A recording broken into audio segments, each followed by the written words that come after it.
Hi friends, welcome to Jaya's garden. இப்போ தக்காளி செடியெல்லாம் வளர ஆரம்பிச்சிச்சு அப்படின்னா கண்டிப்பாக அதுக்கு நீங்கள் வந்து ஒரு சப்போர்ட் கொடுத்துடணும்.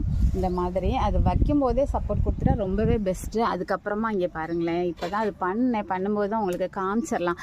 அந்த மண் இருக்குது பார்த்தீங்களா, மண்ணை ஒட்டி வந்து இலைகளோ கிளைகளோ வளர்ந்துருந்தது அப்படின்னா அதை ஃபுல்லாக ப்ரூன் பண்ணி விட்டுருங்க. மண்ணில் வந்து கிளைகள் பட வேணாம். அந்த இலைகள் படும்போது ஃபங்கஸ் வரும். அதனால் அப்படி இல்லாமல் நல்லா ப்ரூன் பண்ணி விட்டுருங்க. அது மாதிரி காஞ்ச இலைகள் வர வர தக்காளியில் வந்து அதை எடுத்து விடுறது ரொம்பவே நல்லது. ஏன்னா ஒன்றுலேருந்து ஒன்று அப்படி எப்படி இதாகிட்டே இருக்கும். சத்துக்கள் வீணாகும். இதுக்கு கொஞ்சம் சத்துக்கள் அதிகமாக தேவைப்படும். ஸோ அதனால் வந்து அது மாதிரி மாவு பூச்சி இருக்காங்கிறத நீங்கள் வந்து மேலோட்டமாக பார்த்துட்டு பாருங்கள், இலைகள்லாம் எனக்கு பச்சையாக தான் இருக்கா. ஸோ அதை வச்சுக்கிட்டு நம்ம ஏமாந்துடக்கூடாது செடிகள்கிட்ட.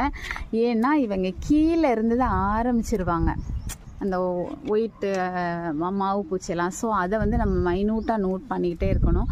அது மாதிரி இலை சுருட்டு இருந்ததுன்னா ஆரம்பத்தில் 1-2 இருந்தது அப்படின்னா ப்ரூன் பண்ணி விட்டுருங்க. அது மாதிரி இந்த மாதிரி ஷேக் பண்ணுங்கள். இதெல்லாம் நீங்கள் வந்து ரெகுலராக பண்ணினீங்கன்னா தான் நல்ல ஒரு அறுவடையை நம்ம வந்து எடுக்க முடியும். ஸோ நான் இங்கே பாருங்களேன் எந்த அளவுக்கு வந்து இலைகள் வந்து தரையில் படாமல் பார்த்துருக்கேன் அப்படின்னு சொல்லி பார்த்துக்கோங்க. இந்த மாதிரி கொஞ்சம் டச் ஆகாமல் பார்த்துக்கிட்டே வந்தோம் அப்படின்னா தான் ஃபங்கஸ் வந்து ஃபங்கஸ்னால் நமக்கு பிரச்சனைகள் வராமல் இருக்கும். ஸோ அதையும் நீங்கள் நல்லா நோட் பண்ணிக்கோங்க. இதோட தொடர்ச்சியாக நம்ம கத்திரியை எந்த மாதிரியெல்லாம் நம்ம பராமரிக்கலாம் அப்படின்னு சொல்லிட்டு இன்றைக்கி முடிஞ்சால் ஒரு லாங் வீடியோ போடுறேன். கத்திரி செடிகளில் வந்து நம்ம ஆரம்பத்தில் இருந்தே இந்த மாதிரி விஷயங்கள்லாம் நம்ம பண்ணிகிட்டே இருக்கணும்.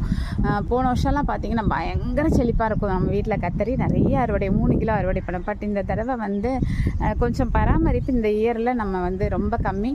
தோட்டத்துக்கு வர்றது கம்மி. தோட்டத்தில் இந்த செல்லக்குட்டிகளை பார்க்குறது எல்லாமே கொஞ்சம் கம்மியாகிடுச்சு.